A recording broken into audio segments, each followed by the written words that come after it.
Hello there, and welcome to another of Andre's Artist Profiles. Today is the birthday of two black men who happen to be named White, and they're both musicians, and they're both really important to me, except I discovered one a lot later than the other. That's Maurice White, you saw that video a little bit earlier, and this man, Lenny White. Now, Lenny White was the drummer from 1973 to their breakup in 77 of Chick Corea's iconic jazz fusion group Return to Forever. He played on albums like Romantic Warrior and No Mystery and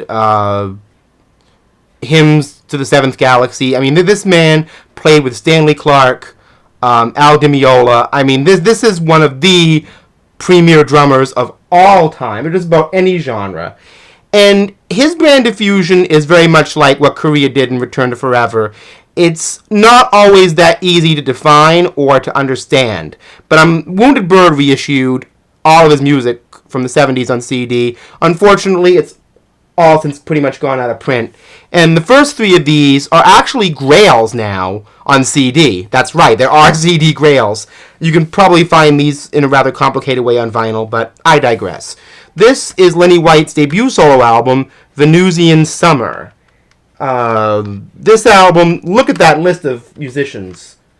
Look at that list. I mean, it's indescribable. Chicken Fried Steak, this is a wonderful electronic jazz funk album, but Chicken Fried Steak is one of the most rhythmically complicated songs I've ever heard, and it just shows you how amazing Lenny White is. And the more I get into this album, the more I love it.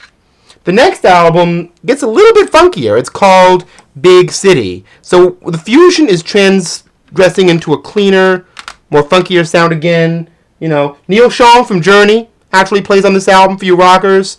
Just so you think fusion isn't pretentious or way over your head. I mean, you know, there was a Journey here. You know, Journey had kind of a fusion feel early on anyway, so that's no big surprise. It's no big deal. Big City's a fantastic album. Open it up. So there it is.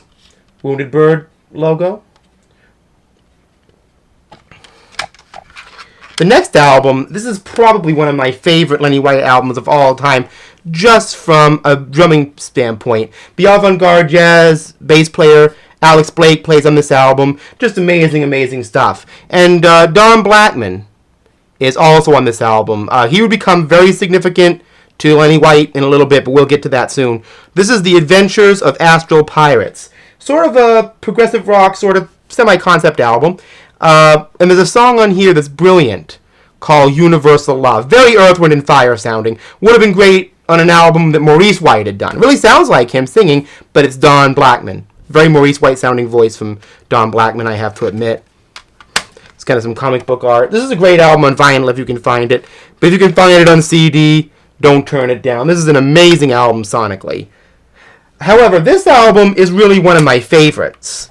He totally rhythmically alters the Beatles' Lazy Madonna with Chaka Khan for this very glossy jazz funk thing. This album is called Streamline, and it actually does sound completely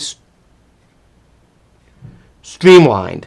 There's a song on here, again sung by Don Blackman, called Time. It's another favorite song of mine on this album. And there's also an instrumental on here called Pooh Bear. Wouldn't be out of place on a George Duke album. That came out same year as Astral Pirates, 1978. Now, the next album that came out, actually, was not a Lenny White album per se, but this one. Lenny White featuring 29, a group with Don Blackman and a number of other musicians called Best of Friends. They actually had a pretty big hit on this album with a song called Peanut Butter. This is more of a straight-up funk album. There's some Steely Dan, Larry Carlton kind of elements here, but Peanut Butter was a song that broke out. I was looking for this for a long time until Wounded Bird reissued it in 2007. Now, this album I had on a Japanese import once. It's their second release. 29 with Lenny White is just the name of the album. They added a female singer at this point.